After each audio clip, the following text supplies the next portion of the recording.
കുതിരപ്പറമ്പ് നൂറുൽ ഹുദ മദ്രസയിൽ electronic voting മെഷീന്റെ മാതൃക ഉപയോഗിച്ച് നടത്തിയ വിദ്യാർത്ഥി പ്രതിനിധി തെരഞ്ഞെടുപ്പ് ശ്രദ്ധേയമായി. ജമാൽ ദാരിമി, മുഹമ്മദ് ഷിഫാസ് മങ്ങാടൻ തുടങ്ങിയവരുടെ നേതൃത്വത്തിൽ നടന്ന ഈ പ്രക്രിയയിൽ 8 സ്ഥാനാർത്ഥികളാണ് വിവിധ ചിഹ്നങ്ങളിലായി മത്സരിച്ചത്. വരും കാലത്ത് പൊതുസമൂഹത്തിന്റെ ഭാഗമാകുമ്പോൾ ജനാധിപത്യ രീതികളെക്കുറിച്ച് കുട്ടികൾക്ക് കൃത്യമായ അവബോധം നൽകുക എന്ന ലക്ഷ്യത്തോടെയാണ് ഈ വേറിട്ട പ്രവർത്തനം സംഘടിപ്പിച്ചത്. മദ്രസയിൽ പഠിക്കുന്ന വിദ്യാർത്ഥികളിൽ നിന്ന് മദ്രസ ലീഡേഴ്സിനെ തെരഞ്ഞെടുക്കുന്നതിനായി അവലംബിച്ച തെരഞ്ഞെടുപ്പ് രീതിയാണ് കുട്ടികൾക്ക് ഏറെ കൗതുകമായത്.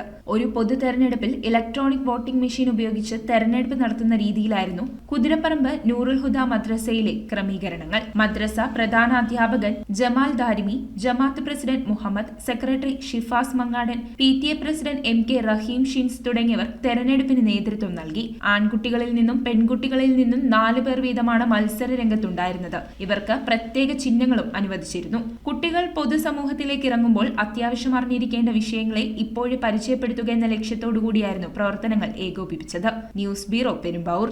റിങ്ങുകൾ 1 ഗ്രാമിൽ തുടങ്ങുന്ന മാലകൾ, നെക്ലസുകൾ 9,000 രൂപ മുതൽ ഡയമണ്ട് നെക്ലസുകൾ 1 ലക്ഷം മുതൽ ആരംഭിക്കുന്ന വെഡിംഗ് സെറ്റുകൾ, കൂടാതെ നിങ്ങളുടെ പഴയ സ്വർണത്തിന് ഏറ്റവും ഉയർന്ന മൂല്യവും മഹാരാജ ഗോൾഡ് ആൻഡ് ഡയമണ്ട്സ്